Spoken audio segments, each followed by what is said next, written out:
A todos nesse momento para entrarem e tomarem seus assentos, para iniciarmos o culto nessa noite, irmãos.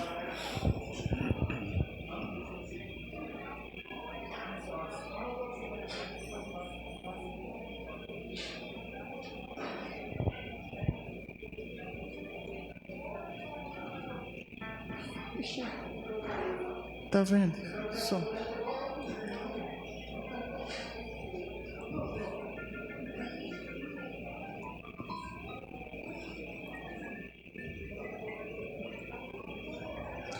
Fiquemos todos de pé para orarmos a Deus.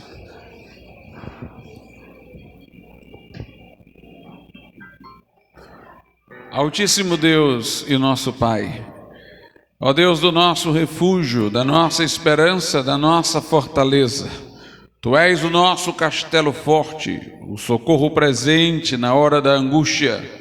Tu és o nosso escudo, Senhor, e nós nos colocamos debaixo da Tua guarda, direção e proteção. Ó meu Pai, nós te agradecemos porque em Teu Filho podemos assim, Senhor, ir a Ti e termos essa convicção de que estamos seguros, blindados sob Tua presença. Que o Senhor abençoe, meu Pai, o Seu povo que se reúne neste lugar para culto e adoração. Visita, meu Deus, aqueles que estão enfermos. O irmão Ayrton, que está hospitalizado, hoje perdeu o seu pai. Que o Senhor lhe traga ao coração conforto, fortaleza, Senhor. Ajuda o Teu servo, meu Pai, dá força ao Teu filho e dá-lhe também saúde e recuperação e restauração, Senhor. Clamamos-te de igual modo pela vida do irmão Maurício, que o Senhor também o restabeleça a saúde plena para que possa estar aqui na Tua casa, a Te bendizer, a Te adorar. Clamamos pelo irmão Gustavo, Senhor, de Pacajus, que o Senhor também, meu Pai, lhe dê saúde. Olha, meu Deus, para os nossos irmãos mais velhos, que o Senhor lhes dê, Senhor, ó meu Pai, fortaleza aos ossos, à carne, ao coração, meu Deus, para que possam, meu Deus, nesse momento de suas vidas, poderem compartilhar com alegria aquilo que o Senhor lhes tem concedido e usufruírem, meu Pai, da presença do Teu povo, da Tua casa, da comunhão, da vida contigo. Nós queremos rogar também, Senhor, pela salvação dos perdidos. Alcança, meu Pai, traz a este lugar aqueles que ainda não Te conhecem, manifesta-lhes a Tua graça, traz revelação do Teu Evangelho, conduze-os ao arrependimento e à fé, para que, agarrando-se às Tuas promessas, clamem por Cristo e por Ele sejam salvos. Nós Te pedimos tudo isso, em nome de Jesus. Amém, Senhor, e amém. Vamos louvar a Deus com o hino do cantor cristão, de número 171.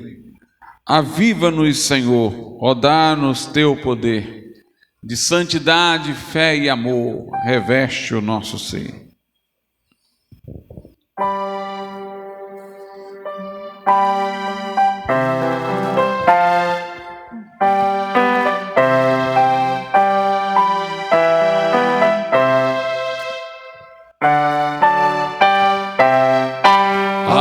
Aviva-nos, Senhor, ó dá-nos Teu poder, de santidade, fé e amor, reveste o nosso ser. Aviva-nos, Senhor, eis nossa petição, ateia o fogo do alto do céu em cada coração. Desperta-nos, Senhor, ó faze-nos fruir as ricas bênçãos divinais, primícias do porvir. Aviva-nos, Senhor, eis nossa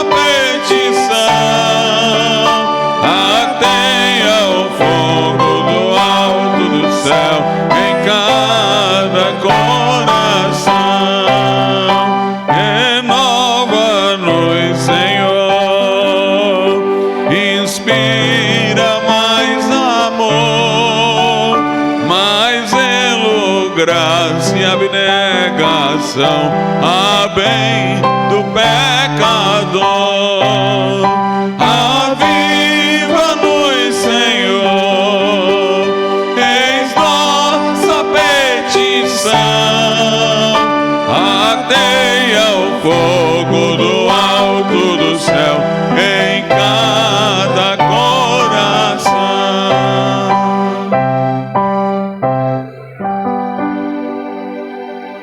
377. Não sei por que de Deus o amor a mim se revelou, por que razão o Salvador para si me resgatou.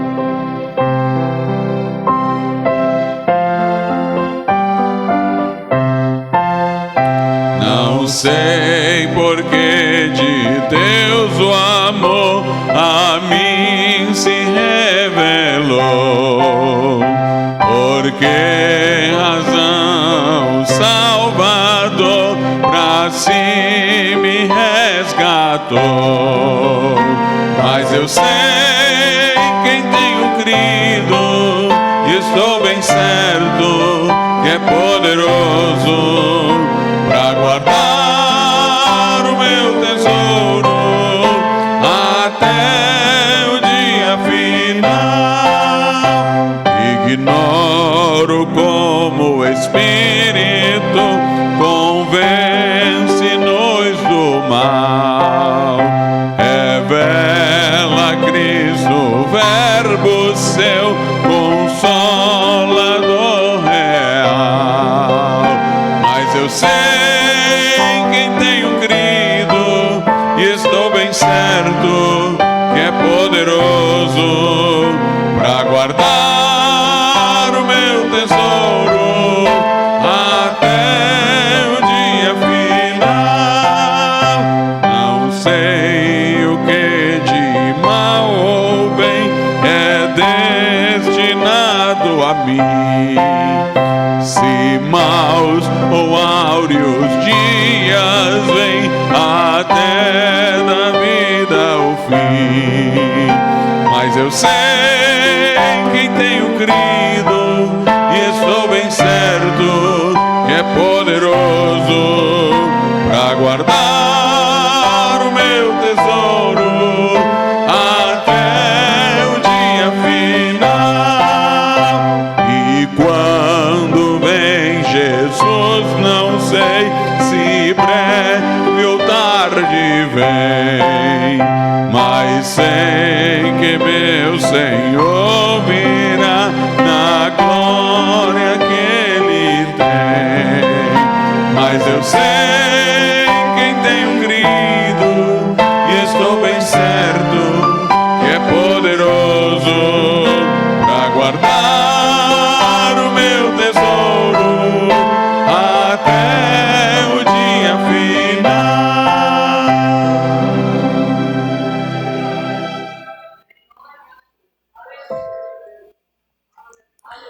Santo Deus e nosso Pai, recebe nosso culto, louvor e adoração, também na forma de dízimos e de ofertas que trouxemos, ó Pai, para honrar-te com aquilo que nos tem dado e concedido.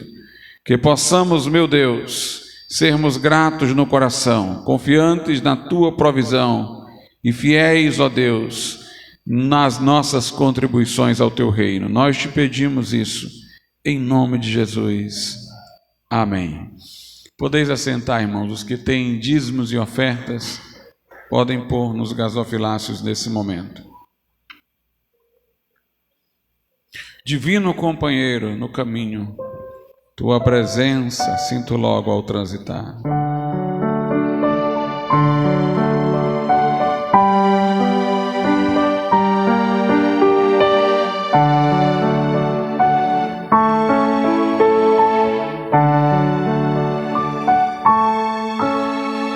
Divino companheiro no caminho,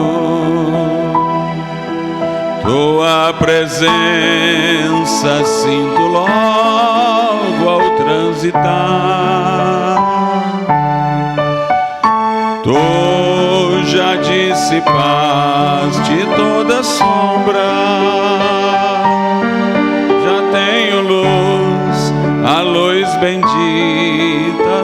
amor. Fica, Senhor, já se faz tarde. Tens meu coração para pousar. Faz em mim morar da permanente. Fica, Senhor, meu Salvador. A sombra da noite se aproxima e nela o tentador vai chegar. Não me deixe só no caminho.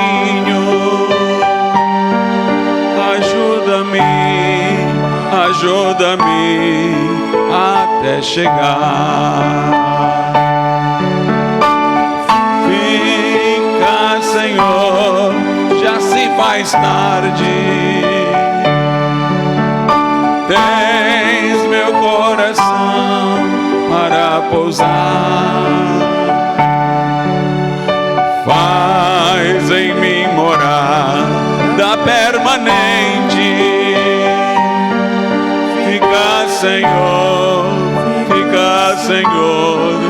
meu Salvador.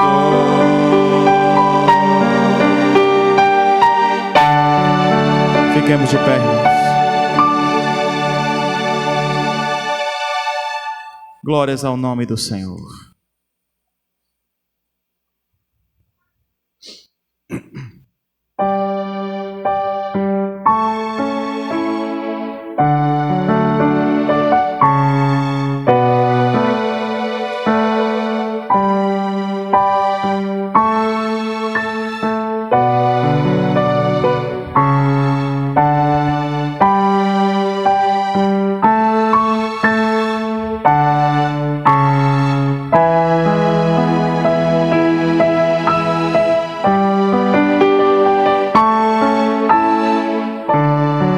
Adore ao Senhor. Só pra te adorar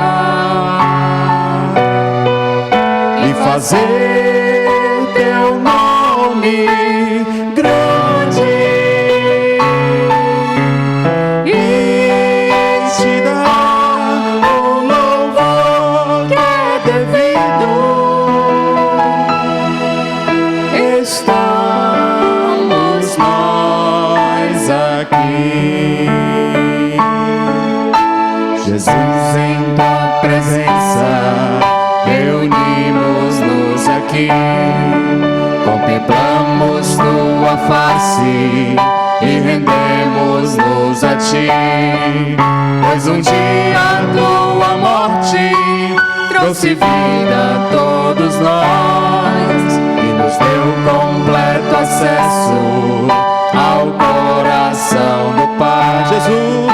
Jesus, em tua presença, reunimos-nos aqui, contemplamos tua face e rendemos-nos a ti, pois um dia a tua morte trouxe vida a todos nós e nos deu completo acesso ao coração do Pai. E o véu que separava já não separa mais. A luz que outrora apagada agora brilha e cada dia brilha mais. Só pra te adorar, só pra te adorar.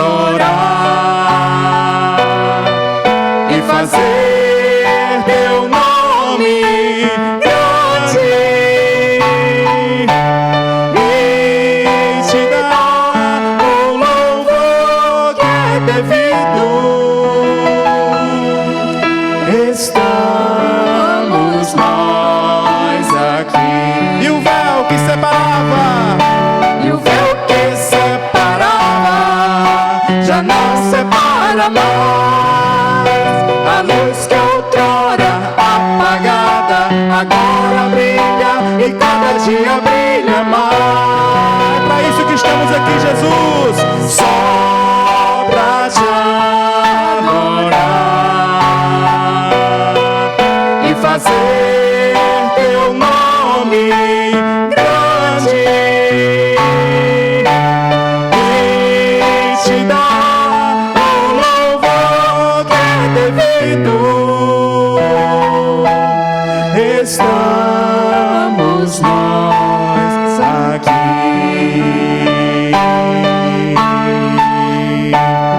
É para isso que estamos aqui, para adorar o nome do Senhor.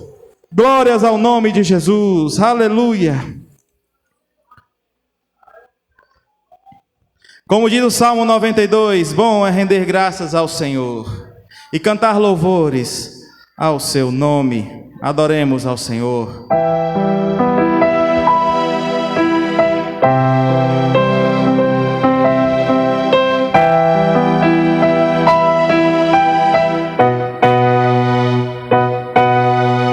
Bom é render graças ao Senhor e cantar louvores ao seu nome. Com instrumentos de 10 cordas, Nós te adoramos, Jesus. com saltérios e com harpas. Quão grande, Senhor, são as tuas obras e os teus pensamentos, quão profundo. Bom é render Graças melhor do que qualquer coisa. Está aqui, Jesus, exaltando o teu nome, ao seu nome, com tudo que temos. com instrumentos de 10 cordas, com saltério e com harpa. Quão grande, Senhor, Quão grande, Senhor, são as tuas e os teus obras pensamentos. e os teus pensamentos, quão profundo.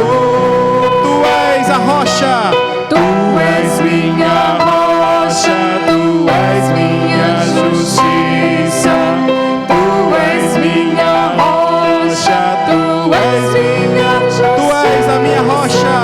Tu és minha rocha, tu és minha A justiça de todos nós, Tu és minha a rocha na qual estamos tu firmados. és minha E o justo florescerá como a palmeira, crescerá como o cedro do Líbano, plantado na casa do Senhor, florescerá nos átrios do nosso Deus, do nosso Deus. Diga, igreja, tu és minha. É Cristo.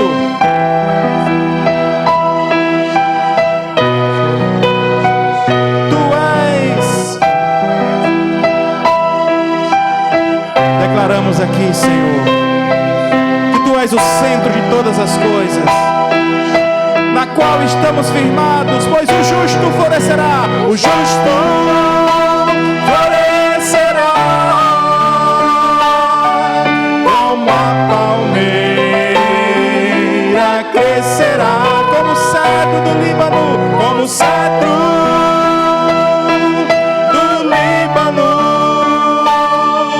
plantado na casa do Senhor, florescerá nos átrios do nosso Deus, do nosso Deus. Tu és minha rocha, Tu és minha justiça, tu és minha rocha. és, Senhor.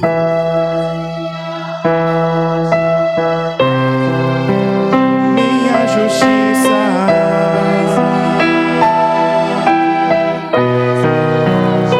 Aleluia. Aleluia. É por Ele que estamos aqui. Aleluia.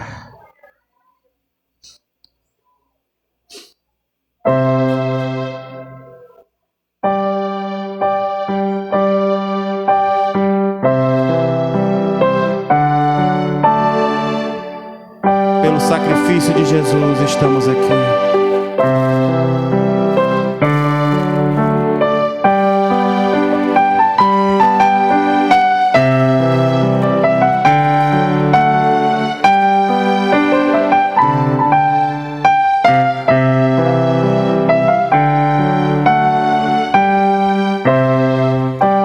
Bem mais que as forças,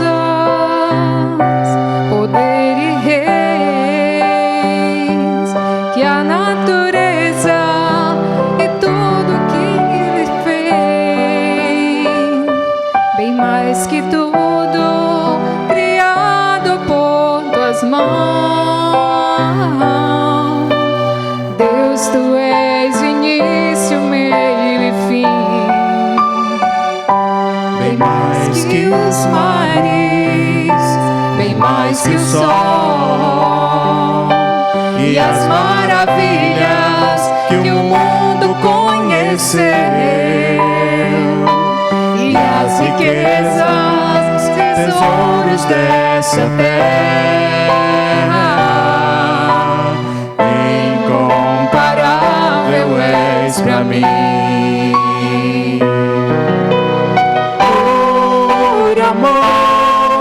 Sua vida entregou, meu Senhor. Humilhado foi como a flor machucada no jardim. Morreu por mim, pensou em mim,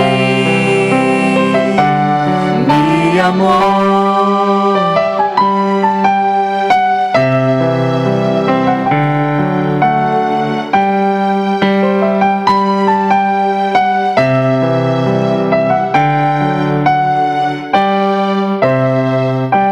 Bem mais que as forças, poder e reis, que a natureza e tudo que se fez. Bem mais que tudo criado por tuas mãos. Deus, tu és início, meio e fim. Bem mais que os mares, bem mais que o sol e as maravilhas que o mundo conheceu,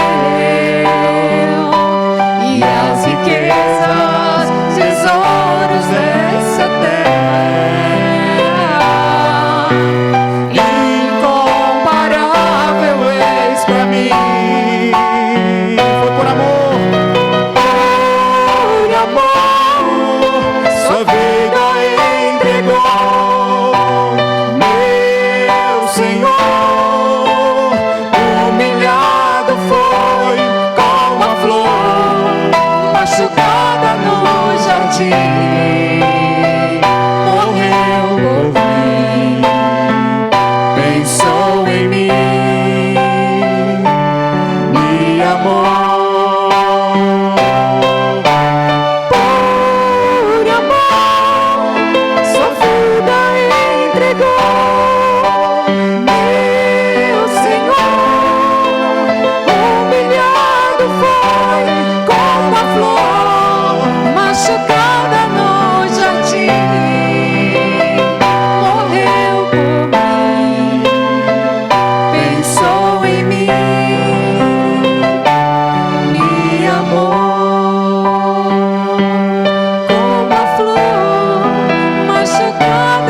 vivemos para Ele, e um dia Ele virá para nos buscar.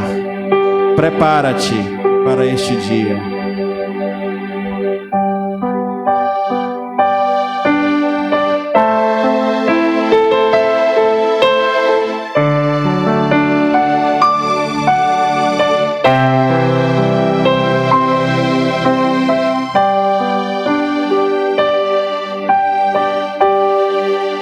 Que estás assentado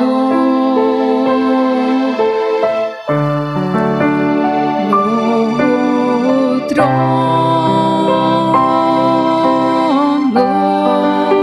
sempre reinando, soberano,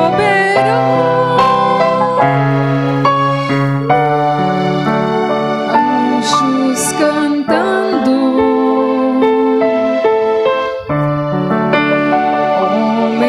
louvando,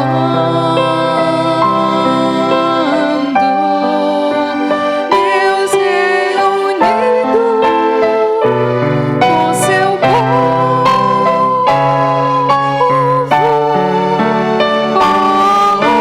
Alfa, Ômega, Cristo, Filho.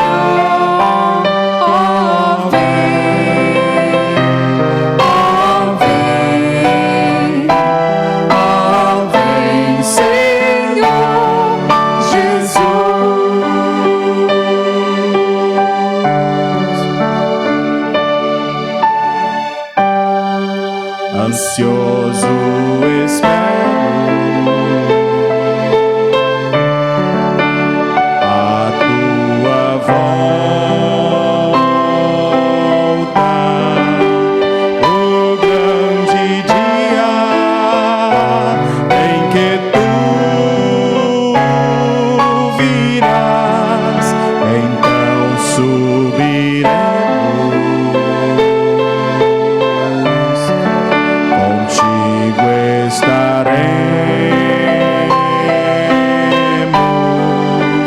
para todo sempre. Aleluia,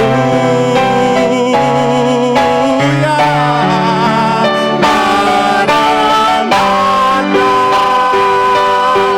Cristo, Filho, Mestre.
Amém.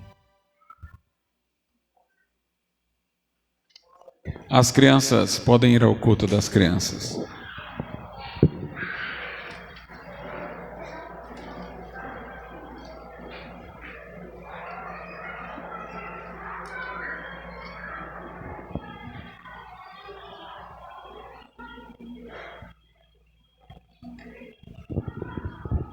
Oremos a Deus. Senhor nosso Deus e nosso Pai, mais uma vez em Tua presença nos colocamos em oração e súplicas, dependendo da Tua graça e do Teu poder que se aperfeiçoa na fraqueza. Nós queremos nesse momento, Senhor, clamar pela vida do pai, do irmão Denilson, da irmã Débora, que se encontra hospitalizado, para que se recupere para a glória do Teu nome. Clamamos, ó Deus, pelos familiares da irmã Catiane também, que ainda sofrem, meu Deus, por uma perda de um familiar. Que o Senhor também lhes traga conforto, e a Tua serva também, que o Senhor lhe conceda fortaleza. E nesse momento, Senhor, abre nossa mente e coração para a Tua palavra, para confiarmos na graça que liberta, no poder, ó meu Deus, que triunfa contra o mal. Manifesta o Teu Evangelho, a salvação por meio de Cristo, a glória do Salvador. Nós te suplicamos, em nome de Jesus. Amém.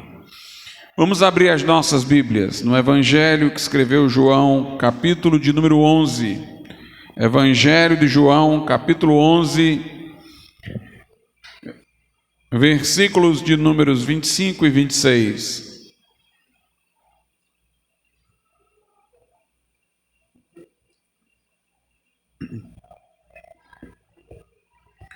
Diz assim a Escritura Sagrada, João 11, 25 e 26. Disse-lhe Jesus: eu sou a ressurreição e a vida. Quem crê em mim, ainda que esteja morto, viverá. E todo aquele que vive e crê em mim, nunca irá morrer. Crês tu isto? Podeis assentar. Essas palavras de Jesus foram ditas naquele evento que culminou com a ressurreição de Lázaro, que havia morrido. É interessante, irmãos, como isto se deu. A Bíblia diz que Jesus estava em outro lugar, não naquele em que estavam Marta, Maria e Lázaro, os três irmãos, e que informaram a Jesus no lugar em que ele se encontrava que Lázaro estava enfermo, ainda não havia morrido. E veja o que diz em João 11, a partir do 3. Mandaram-lhe, pois, suas irmãs dizer: Senhor, eis que está enfermo aquele que tu amas. E Jesus, ouvindo isto, disse: esta enfermidade não é para a morte, embora ele morresse, Lázaro. Mas quando ele diz não é para a morte, quer dizer não é para o triunfo da morte, não é para que a morte tenha a palavra final, mas para a glória de Deus, para que o Filho de Deus seja glorificado por ela. Ora, Jesus amava a Marta e a sua irmã e a Lázaro. Quando ouviu, pois, que estava enfermo, ficou ainda 2 dias no lugar onde estava. O texto parece paradoxal, porque o versículo 5 salienta que Jesus amava a Marta e a Maria, que mandaram dizer que seu irmão Lázaro estava enfermo, e Jesus amava o próprio Lázaro, de quem soube estar enfermo. Mas o versículo 6 diz que ele não tomou imediatamente a decisão de ir até onde se encontrava Lázaro, que ainda estava vivo.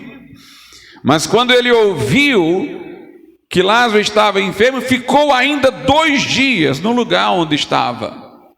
Ou seja, o texto diz que Jesus amava Lázaro, mas aos nossos olhos, que desconhecem o propósito e o plano de Deus, ele agiu como se não gostasse, porque ele permaneceu 2 dias no lugar em que se encontrava. Mas o plano de Deus era mais elevado. Como disse Jesus, aquilo tudo era para a glória de Deus. E Jesus seria muito mais glorificado por ressuscitar a Lázaro do que por curá-lo. E muitos que até então hesitavam em crer em Jesus, depois da ressurreição de Lázaro, creram.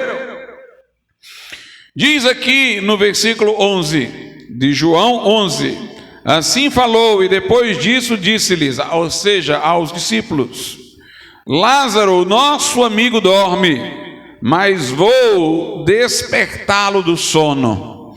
Essa linguagem eufemista, essa linguagem metafórica também de Jesus, que fala de Lázaro como se ele estivesse dormindo, era tendo em vista o que ia acontecer com Lázaro, que ele iria acordar, ou seja, muito embora ele estivesse morto, aquela morte para Jesus, que já via o momento em que iria ressuscitá-lo, seria como um sono, porque ele logo despertaria da morte. E Jesus usou essa metáfora que tem também uma conotação eufemista, que suaviza a maneira de se falar da morte. Mas vou despertá-lo do sono. Disseram-lhe, pois, seus discípulos: Senhor, se dorme, estará salvo. Os discípulos não entenderam, recepcionaram as palavras literalmente, como se fosse uma coisa então de menos importância, como se Lázaro estivesse apenas dormindo. Então Jesus resolveu falar abertamente. Diz aí, versículo de número 13: mas Jesus dizia isto da sua morte, eles porém cuidavam que falava do repouso do sono. Então, pois, Jesus disse-lhes claramente: Lázaro está morto. Jesus quis falar de uma maneira que eles pudessem entender o plano de ressuscitá-lo. Eles não entenderam, então Jesus abertamente falou: ele está morto. No versículo 20, diz assim, quando Jesus vai chegando no lugar: ouvindo, pois, Marta que Jesus vinha, saiu-lhe ao encontro. Maria, porém, ficou assentada em casa. Disse, pois, Marta a Jesus: Senhor, se tu estivesses aqui, meu irmão não teria morrido. De alguma maneira, Marta acreditava que Jesus poderia curar Lázaro, por mais que sua enfermidade fosse grave, mas não lhe passara pela mente que Jesus pudesse reverter a morte. Ela acreditava que ele poderia curar um cego, um aleijado, uma pessoa com câncer, uma mulher com fluxo de sangue, que não haveria estado terminal de uma doença que ele não pudesse reverter. Mas a morte lhe parecia uma coisa irreversível, pelo menos naquele momento. Ela vai mostrar que ela acredita na possibilidade de uma ressurreição no momento escatológico futuro. Lá no versículo 24, quando ela diz: eu sei que há de ressuscitar na ressurreição do último dia. Mas naquele momento ela achou difícil crer. Nós às vezes temos essa tendência, né, irmãos? Nós parecemos às vezes acreditar no Deus que age sempre num futuro distante, numa situação muito diferente da que temos agora, num milênio, numa situação que foge ao modo de vida na história que temos agora. Imaginamos ele atuando num outro mundo, noutra circunstância.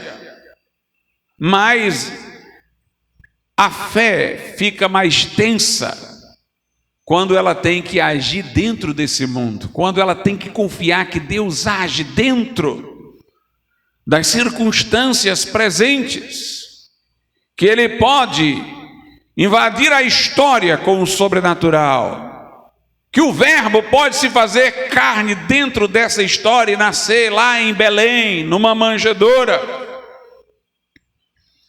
Então, ela era capaz de ter uma crença escatológica, era capaz de até acreditar que Jesus pudesse curar Lázaro antes que ele morresse. Mas naquele momento, dentro da presente situação e dispensação, não lhe passou pela cabeça a possibilidade de uma ressurreição aqui e agora. O texto vai falar que Jesus mais adiante se aproximou. E veja o que se deu, João 11, a partir do 39. Jesus está agora diante do túmulo de Lázaro. Disse-lhe Jesus: tirai a pedra que lacrava, que fechava, que selava o sepulcro. Marta, irmã do defunto, disse-lhe: Senhor, já cheira mal, porque é já de 4 dias. Jesus não ressuscitou Lázaro logo que ele morreu. Não se poderia cogitar que fora a morte de Lázaro aquilo que chamamos de morte clínica. Era uma morte inquestionável. De fato, a alma tinha se ido do corpo. O corpo já entrara em processo de decomposição. Era o 4º dia. Marta disse: já cheira mal. As circunstâncias, portanto, eram as mais difíceis, as mais antagônicas. Jesus deixou a coisa ir para uma situação que desafiava cada vez mais a fé dos presentes. No versículo 40 diz: disse-lhe Jesus: não tenho dito que se creres, verás a glória de Deus? Então no verso 43 é dito: e tendo dito isto, clamou com grande voz: Lázaro, sai para fora. E o que fora defunto saiu, tendo as mãos e os pés ligados com faixas, e o seu rosto envolto no lenço. Disse-lhe Jesus: desligai-o e deixai-o ir. É interessante que quando Jesus operava um milagre, ele transformava o milagre numa pregação. Assim o fez quando multiplicou pães e peixes, e pôde dizer: o pão que eu dou pelo mundo é a minha carne. Os vossos pais comeram maná e morreram, mas quem de mim se alimenta, por mim viverá. Ele curou um cego e depois pregou: eu vim para que os cegos espiritualmente vejam, e para que os que veem, os fariseus hipócritas que se julgavam enxergadores de tudo, fiquem cegos. E aqui Jesus toma esse episódio para uma mensagem, cujo núcleo está nos versículos que citamos inicialmente. Versículos 25 e 26. Disse-lhe Jesus: eu sou a ressurreição e a vida. Quem crê em mim, ainda que esteja morto, viverá. E todo aquele que vive e crê em mim nunca irá morrer. Crês tu isto? O milagre de Jesus era inferior àquilo que ele tinha a oferecer por sua mensagem. Sua mensagem sempre oferecia mais do que aquilo que ocorrera. O que ocorrera era sinal de verdades superiores. Jesus, quando está pregando aqui, ele está fazendo promessas maiores do que aquelas que ele fez a Marta e Maria sobre a ressurreição física de Lázaro, porque esta ressurreição de Lázaro não foi a ressurreição incorruptível. Lázaro voltou a viver, mas tornou a morrer. Não foi aquela ressurreição, como disse Marta, do último dia. Mas Jesus aqui está falando de algo maior, que já acontece agora e que vai gerar aquela ressurreição incorruptível em seu tempo certo. Disse-lhe Jesus: eu sou a ressurreição e a vida. São duas coisas. Jesus não está sendo repetitivo quando ele diz: eu sou a ressurreição e a vida, como se fosse a palavra ressurreição e vida aqui sinônimos. São duas coisas distintas, diferentes. Eu sou a ressurreição e a vida. Nós vamos primeiramente entender a segunda afirmação dele, onde ele diz: eu sou a vida, para depois nós entendermos a outra, onde ele disse: eu sou a ressurreição, porque são duas coisas, embora uma leitura rápida possa fazer parecer que é a mesma coisa, ressurreição e vida, mas veremos que são duas verdades que ele quer ressaltar acerca de sua própria pessoa. Vamos começar com a primeira parte, com a segunda parte, em que ele diz: eu sou a vida, porque tudo que ele diz a partir daí tem a ver com esta última afirmação: eu sou a vida. Ele diz então: eu sou a vida, quem crê em mim, ainda que esteja morto, viverá. Que morte é essa de que ele fala? Como é que alguém pode crer estando morto? Não é a morte física. A morte física nos impediria de, neste corpo já morto, crer. Se ele diz, quem crê em mim, ainda que esteja morto, viverá, ele está falando da morte espiritual. Ou seja, se alguém está espiritualmente morto e crê, vai ter vida. Vida espiritual. O que é a morte em sentido espiritual? A palavra morte na Bíblia indica separação. O corpo sem o espírito, ou seja, separado do espírito que lhe dá ânimo, está morto. E o espírito do homem, separado do Espírito de Deus, está morto. A morte espiritual é quando nós não somos mais o tabernáculo de Deus, o templo do Espírito Santo. É quando não há mais contato entre o Espírito de Deus e o nosso espírito. Quando Deus fez o homem no princípio, no estado de inocência, Deus colocou-lhe duas árvores. A árvore do conhecimento do bem e do mal no jardim e a árvore da vida. Alimentando-se da árvore da vida, isso mostraria o homem numa condição obediente a Deus, dependendo de Deus, daquilo que Deus lhe estaria concedendo. E se ele se alimentasse da árvore da vida, não apenas fisicamente viveria eternamente, mas ele teria vida espiritual. Essa árvore da vida é uma representação de Cristo, que disse, quem de mim se alimenta, por mim viverá. A árvore da vida representava a continuação, não só da existência, mas a continuação da relação com Deus. É dito no Apocalipse que em novos céus e nova terra que Deus há de constituir alguma coisa que se apresenta lá como sendo a árvore da vida, indicando que o homem perdeu no Éden, ele terá na condição eterna, se crê no Evangelho. A árvore do conhecimento do bem e do mal era o caminho para o homem externar uma vontade de ficar independente de Deus, autônomo em relação a Deus. Quando alguns leem o Gênesis, acham que o caminho para o homem servir a Deus seria o caminho da ingenuidade.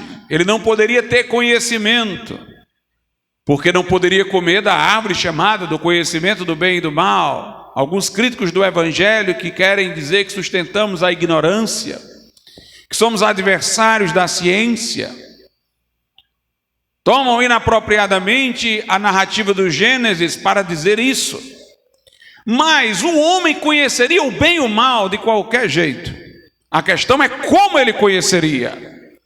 Ele poderia, obediente a Deus, vivenciar o bem por experiência, conhecer aquele que é bom em si e por si, Deus, ser um reflexo da divindade que é boa e perfeita. Ele saberia o que é o mal, então saberia por negação. O mal é tudo que não é isso que eu tenho. Ele conheceria o bem por experiência, na obediência, e conheceria o mal por privação. O que for diferente disso que eu tenho é o mal. Mas o homem preferiu o caminho contrário, pelo qual ele conheceu o mal por experiência, transgredindo a ordem divina, desobedecendo, enterrando-se no mal, sendo expulso do paraíso. O bem ele não conheceu por experiência e obediência. O bem ficou sendo aquilo de que ele foi privado. De qualquer maneira haveria o conhecimento. A questão é, o conhecimento positivo e experimental seria do bem e do mal? O conhecimento por privação ou ausência seria o do bem e do mal? Deus queria o melhor caminho para nós, que conhecêssemos o bem por experiência e o mal só como ausência, privação. Mas o homem quis escolher o mal como experiência e o bem como privação, quando ele foi àquela árvore da qual Deus dissera para ele não comer.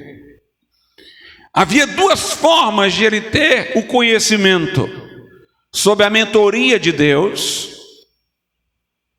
ou o conhecimento de forma independente de Deus. Quando ele come da árvore do conhecimento do mal, ele mostra a vontade de ter conhecimento, não sob a mentoria de Deus, mas independente de Deus. O que é que a serpente diz para Eva? Deus disse para vocês que se vocês comessem dessa árvore vão morrer? Morre não.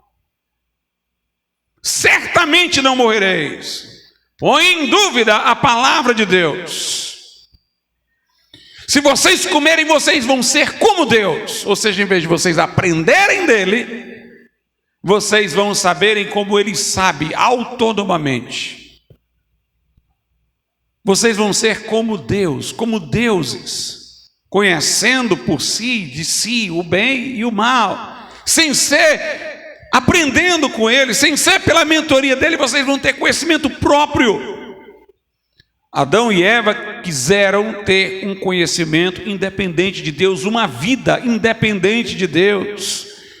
Recusaram sua condição evidente, finita, de criatura, e quiseram uma autodivinização. Este é o núcleo do pecado, é a vontade de viver fora de Deus, separado de Deus.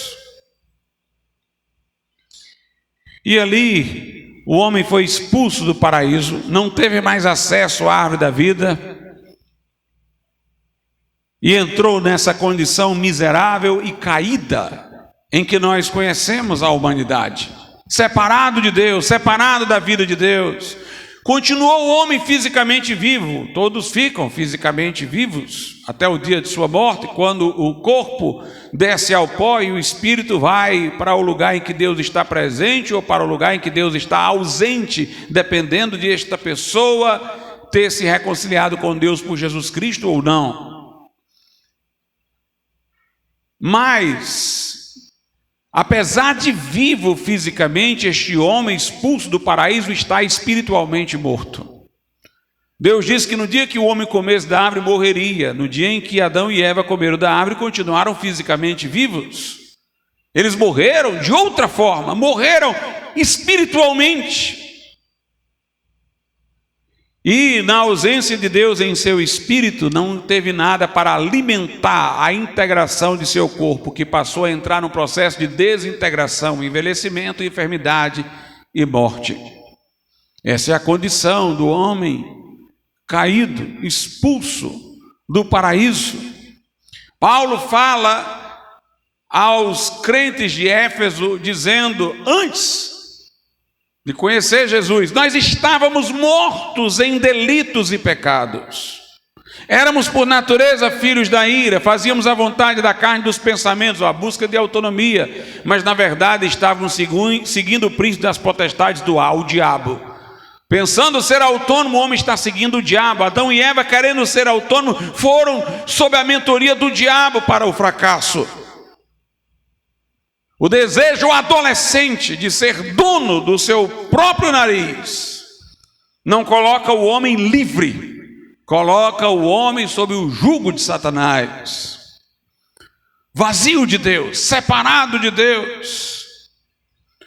Entre o homem e Deus agora estão as iniquidades. Entre o homem e o juiz está a culpa. A Bíblia diz: todos pecaram e destituídos estão da glória de Deus. O profeta no Velho Testamento diz, falando como se fora Deus, como porta-voz de Deus: meus ouvidos não estão surdos para que não vos possa ouvir, minha mão, diz o Senhor, não está encolhida para que não vos possa salvar, mas os vossos pecados fazem separação entre vós e o vosso Deus. Mas Jesus veio para quebrar essa barreira de separação. Jesus tomou sobre si as nossas iniquidades, levou os nossos pecados em seu corpo ao madeiro. E quando o seu corpo foi atravessado, traspassado e ferido, o que se evidenciou pelo sangue que jorrou, na sua carne o véu foi rasgado, a barreira de separação foi destruída. Ele condenou o nosso pecado na sua carne lá na cruz, fez-se maldição por nós, morreu vicariamente, o justo pelos injustos, para levar-nos a Deus, e fez um sacrifício perfeito e completo. Por isso disse: está consumado. Ele rasgou o véu e abriu a porta da reconciliação, nos inaugurou um novo caminho no véu de sua carne. Ele disse: eu sou a porta, quem entrar por mim salvar-se-á. Eu sou o caminho, a verdade e a vida, e ninguém vem ao Pai senão por mim. No seu sangue há remissão para os nossos pecados. Ele é o mediador da aliança, o nosso sumo sacerdote, advogado e intercessor junto ao Pai. Ou seja, Ele é tudo isso para aqueles que vêm a Ele, arrependidos de seus pecados, e lhe confiam a vida, para que Ele possa salvar, para que Ele possa salvar. Mas Jesus não apenas nos reconcilia com Deus por tirar o obstáculo do meio. Jesus é a vida que vem para dentro de nós. O Espírito Santo vem comunicar a vida de Cristo para o nosso coração. Quando a gente fala vida eterna, não é uma existência prolongada no tempo indefinidamente, porque os incrédulos vão existir eternamente no inferno. Mas vida eterna é a vida de Jesus, é a vida de Deus em nosso coração. Assim como Jesus naquela cruz pôde morrer a nossa morte, nós agora temos direito de viver a sua vida ressuscitada. Por isso que ressuscitado Ele apareceu aos discípulos em João 20, 22 e soprou vida sobre eles. Disse: recebei o Espírito Santo. No início Deus fez o homem do pó da terra, soprou nele o Espírito dele, o homem, e o homem tornou-se alma vivente. Mas o Cristo ressuscitado soprou sobre os discípulos que estavam vivos fisicamente a sua vida ressurreta. Ele comunicou a sua vida ressurreta. Jesus não dá a vida, Jesus é a vida. É claro que Ele dá, mas o que eu quero dizer é que Ele não dá como sendo uma coisa que esteja fora dEle. Quando Ele dá a vida, Ele está se dando. Jesus é o dom de Deus para o mundo. Tudo que Deus tem para dar está em Jesus. Se Deus não nos negou a seu próprio Filho, antes o entregou por nós todos, diz Paulo aos Romanos 8, como não nos dará com Ele todas as coisas? Leia a Bíblia e você vai ver. As coisas não são simplesmente dele, de Jesus. As coisas de Deus para nós estão nele. Nele nós temos a remissão de pecados. Deus nos elegeu nele para sermos santos, irrepreensíveis diante de Deus em amor. Nenhuma condenação há para os que estão em Cristo Jesus. Quando nós nos arrependemos dos nossos pecados e invocamos Jesus como Salvador, Ele vem ao nosso coração, não meramente de uma forma poética, Ele vem realmente ao nosso coração através do Espírito Santo. A Bíblia diz: quem se une ao Senhor, torna-se com Ele um só Espírito. A Bíblia fala que Jesus é o cabeça e nós somos o corpo. A Bíblia diz que nós estamos em Jesus e Jesus está em nós, Cristo em vós, a esperança da glória. O que nós temos de Deus, temos nele. Ele é não só o Salvador, Ele é a salvação. Ele não é apenas o que dá a vida eterna, Ele é a vida eterna está nele. O salário do pecado é a morte, mas o dom gratuito de Deus é a vida eterna em Cristo Jesus. Lá na primeira epístola de João, capítulo de número 1, a partir do verso 1, a Bíblia diz assim, acerca de Cristo: o que era desde o princípio. Primeira epístola de João: o que era desde o princípio, o que ouvimos, o que vimos com os nossos olhos. É o apóstolo João que está dizendo. O que temos contemplado e as nossas mãos tocaram da palavra da vida. A palavra da vida é Jesus, que os apóstolos viram, tocaram, e João aqui se admira disso ter lhes acontecido.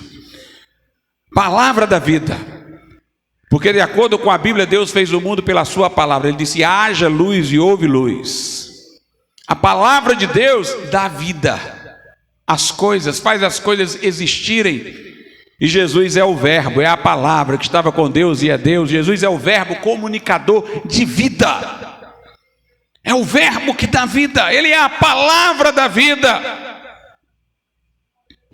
Aí diz o versículo 2: porque a vida foi manifestada e nós a vimos. Ele está falando de Jesus, ó.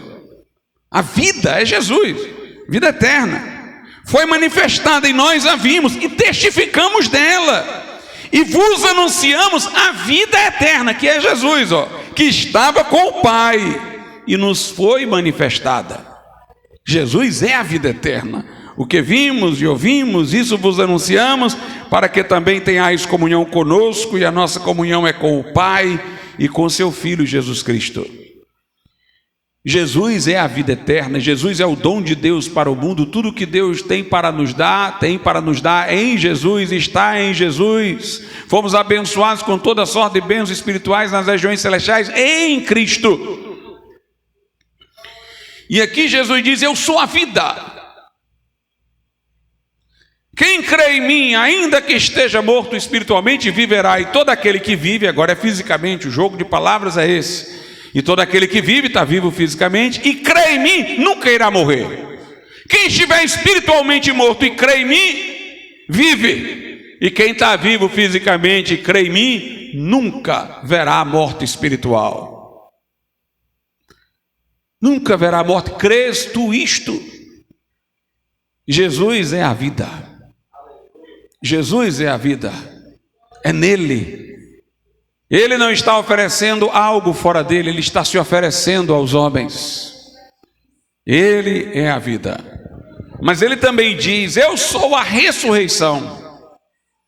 Pastor, por que não é a mesma coisa, vida e ressurreição? Porque ressurreição presume que houve morte. Quando ele diz eu sou a ressurreição, ele quer dizer eu sou a vida que passa pela morte e triunfa dela. Ele não está só querendo dizer eu sou a vida, que é algo que se explica pela sua condição eterna. Ele sempre foi a vida que esteve ao lado do Pai, ele sempre foi essa vida eterna. Mas a ressurreição tem a ver com os acontecimentos históricos a ele relacionados. Eu sou a ressurreição, eu tenho aquela vida que triunfa da morte, que passa pela morte e chega do outro lado. Eu sou aquele que tem vida que não pode ser retida pela morte. Eu sou a vida que não pode ser segurada pela morte. Eu sou a ressurreição. Eu sou a vida que triunfa na morte. Se ele é a ressurreição, presume morte. Mas a morte sem a palavra final. Ele é a vida que atravessa a morte e se levanta de novo. E se levanta outra vez. Veja como é que Jesus se apresenta a João lá no Apocalipse, capítulo de número 1, versículo de número 18. Aliás, eu vou ler o 17 e o 18. E eu, quando vi, caí a seus pés, de João, como morto. E ele pôs sobre mim a sua destra, dizendo-me: não temas, eu sou o primeiro e o último, e o que vivo, e fui morto. Mas eis aqui, estou vivo para todo sempre, amém, e tenho as chaves da morte e do inferno. A morte parecia a coisa mais difícil de se reverter. A Bíblia diz que é o último inimigo a ser vencido no nosso processo de salvação, mas a morte não segurou Jesus. Ele entrou na morte não para ficar lá, mas para voltar de lá com as chaves dela na mão. Eu sou aquele que tem as chaves da morte e do inferno. Eu sou aquele que fui morto, mas eis que eu vivo pelo século dos séculos. Quando Jesus ressuscitou e apareceu aos discípulos, inclusive a Tomé, ele trazia as marcas da morte, a marca dos cravos. Tomé, toca aqui e vê que sou eu mesmo. Jesus trouxe, irmãos, no seu corpo ressurreto as marcas da morte. Porque se ele não trouxesse, ele não poderia dizer eu sou a ressurreição. mas trazendo, ele pode dizer: eu sou a ressurreição. Está aqui, eu tenho a morte, mas eu estou vivo. Eu trago as marcas da morte, passei por ela, mas eu estou vivo. Quando João vê Jesus lá no Apocalipse, numa visão celestial, ele diz: eu vi um cordeiro como que havendo sido morto no passado. Ele tinha marcas de morte, mas ele estava vivo. Ele estava vivo. É o Cristo que traz as marcas dos cravos, que pode dizer: eu sou a ressurreição, eu sou a vida que atravessa a morte e a derrota. Eu sou a ressurreição. Jesus não apenas nos dá a ressurreição, Ele é a ressurreição. Até do ponto de vista físico, nós vamos ressuscitar pela nossa união com Cristo.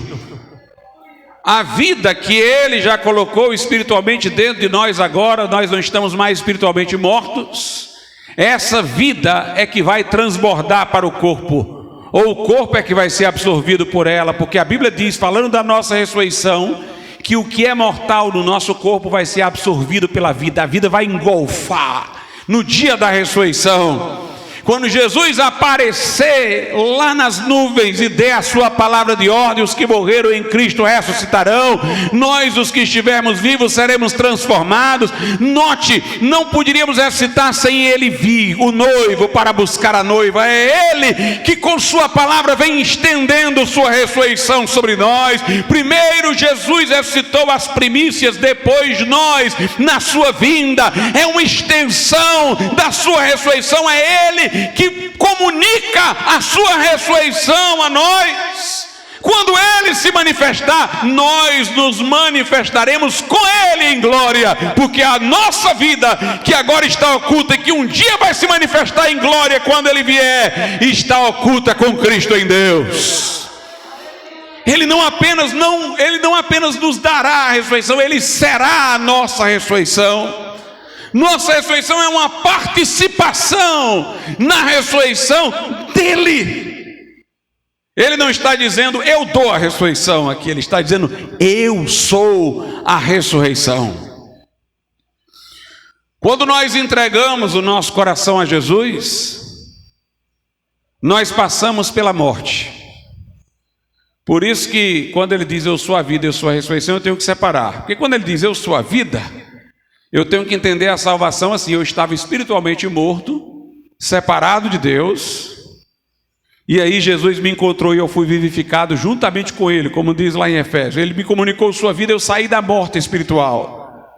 Mas quando Ele diz: eu sou a ressurreição, Ele não está dizendo só que vai dar vida a gente, não. Ele está dizendo que vai matar alguma coisa na gente. Aí Ele não está discursando ao homem espiritualmente morto, mas ao velho homem e ao novo homem. O velho homem que vocês eram vai ser abatido, e quando eu abatê-lo, um novo homem vai surgir. Eu sou a ressurreição. Eu vou chegar a vocês morrendo e revivendo. A Bíblia diz que o nosso velho homem foi crucificado com Cristo, e que agora nós somos novas criaturas em Cristo Jesus. Considerai-vos, portanto, diz Paulo aos Romanos, mortos para o pecado e vivos para Deus. Se fomos plantados com Ele na semelhança de sua morte, também seremos na semelhança da sua ressurreição. Jesus, como ressurreição, Ele vem trazendo morte e vida. Para essa vida do novo homem surgir, uma vida velha tem que morrer, tem que morrer. É o símbolo do batismo. Mergulhados, fomos sepultados com Ele no batismo e ressuscitados pela fé no poder de Deus. Uma nova criatura surge. Ele vem nos unindo a Ele na sua cruz, para o velho homem ficar lá e nos incluindo nele em sua ressurreição. Gálatas 2:20 é o texto mais exemplar disso daí. Paulo diz: meu eu, Eu já estou crucificado com Cristo. E agora vivo não mais eu, mas Cristo vive em mim. E essa vida que eu agora vivo, que é a vida de Cristo, eu vivo pela fé no Filho de Deus, na dependência dele, que me amou e a si mesmo se entregou por mim. Adão quis ser autônomo.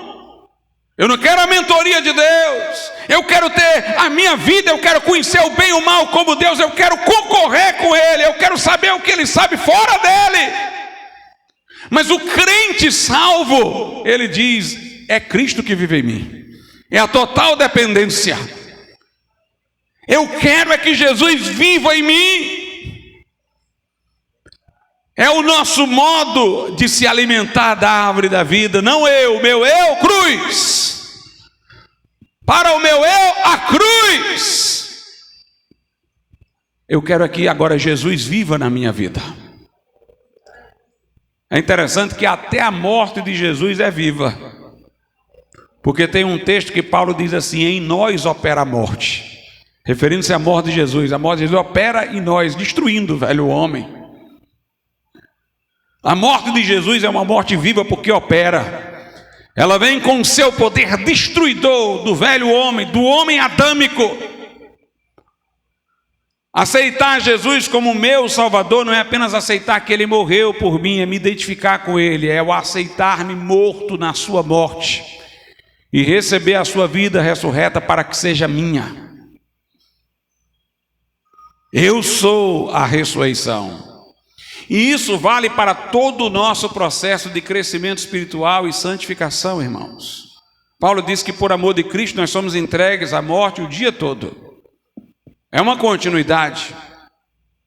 Todo dia, esse velho homem que quer de vez em quando aparecer por outros caminhos, ele tem que ser nulificado.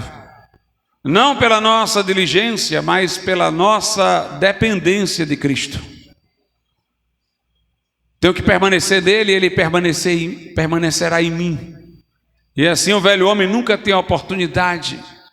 Mas tudo que vem do velho tem que passar por um processo contínuo de morte, para que o novo homem se manifeste. Está escrito lá em João, capítulo de número 15.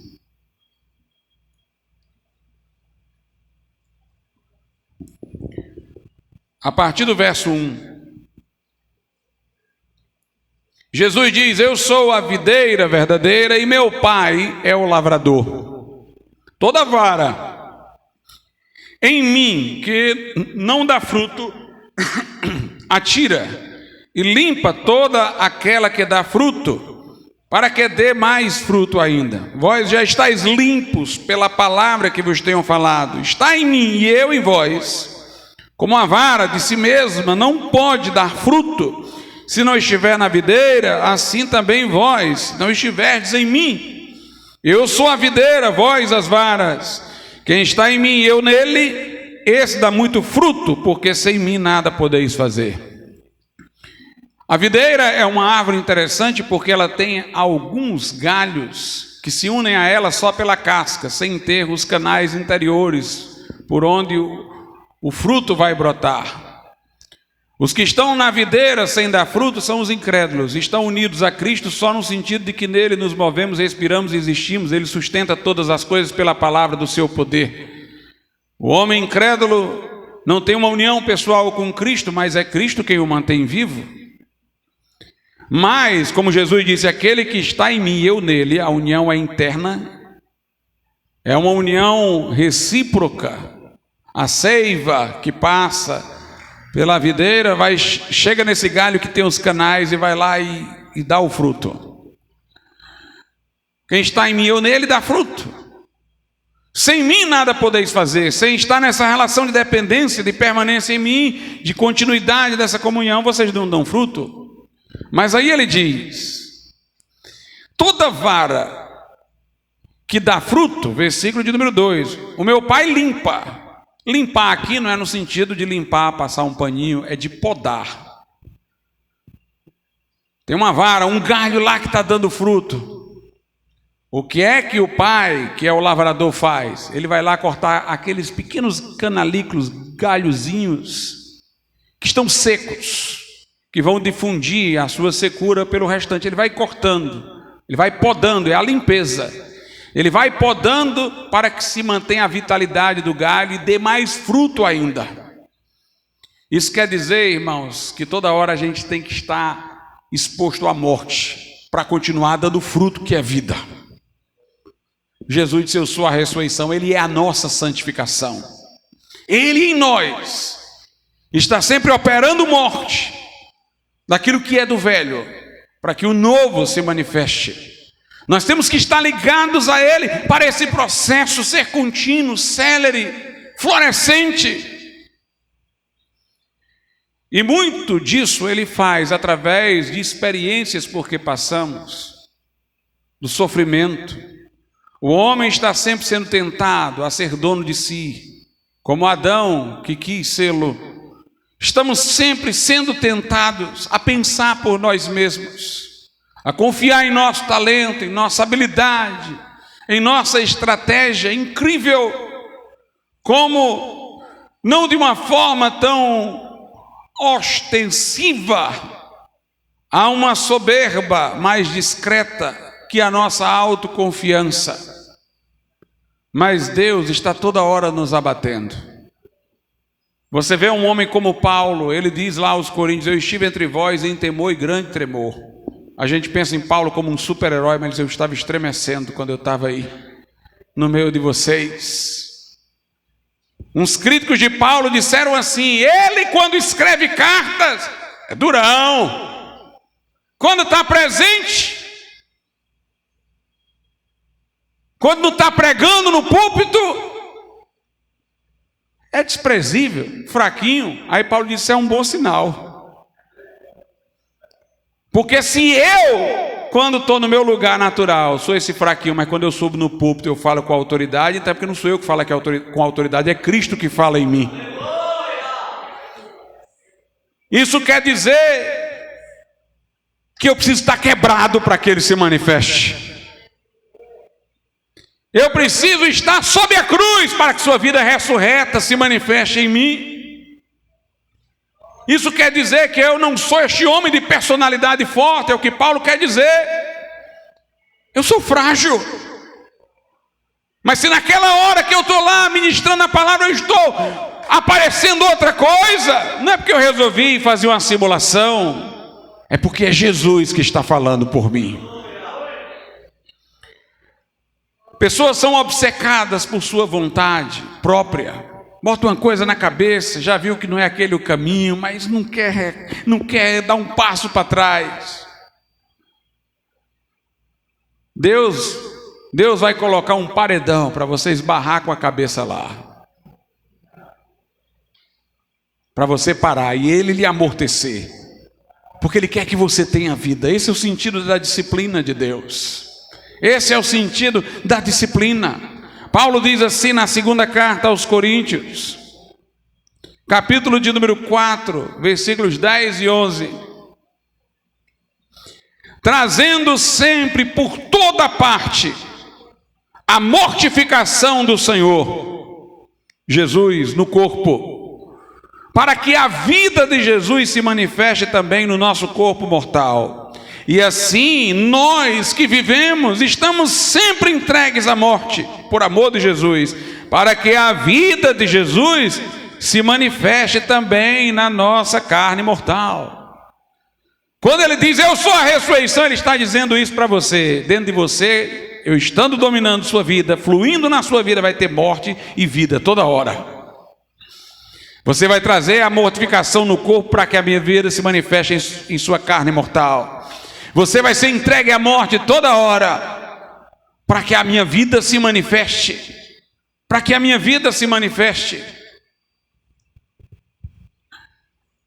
Precisamos, irmãos, passar por este processo. A santificação é isso. É onde nossa arrogância, nossa autoconfiança, nossas obsessões são quebradas, são derrubadas. Onde nós aprendemos o que é ter um coração quebrantado e contrito, Onde nós chegamos a hora que nós dizemos: não, Senhor, eu não sei nada, é o Senhor que sabe. Não, eu não vou tomar a frente, não. Vai na frente, Senhor.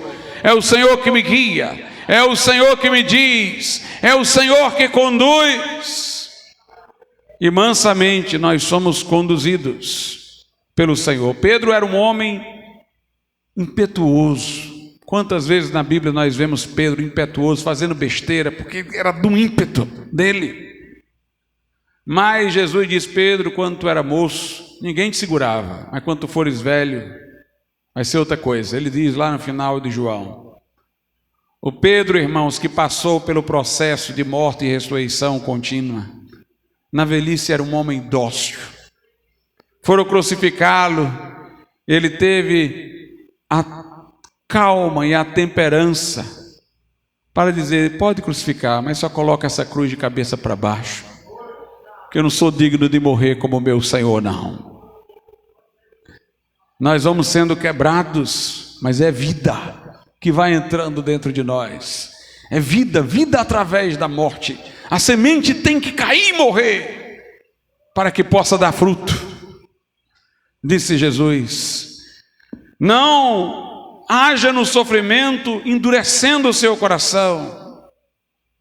Não veja o sofrimento como algo para você culpar Deus. Não deixe o seu ego ficar mais forte no sofrimento. Deixe Jesus operar como ressurreição nesse momento. Deixe ficar no sofrimento o que não deve permanecer.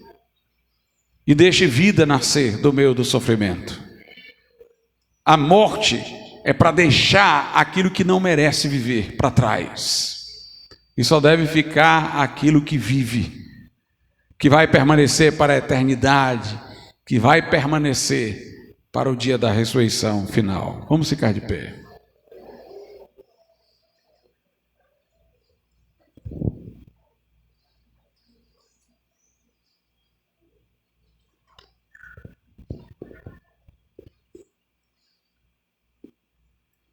Santo Deus e nosso Pai, nós te damos graças, ó Deus, pela tua palavra e por Jesus Cristo, que é ressurreição e vida, por tudo que temos visto e ouvido, por tudo que temos, ó Deus, acolher da tua santa palavra. Ó Deus, dá-nos a vida de Cristo em plenitude. Tira de nós aquilo que não te agrada. Olha para aqueles que não te conhecem, os atrai ao arrependimento. Os que estão desviados, que se reconciliem contigo. Nós te pedimos todas estas coisas em nome de Jesus.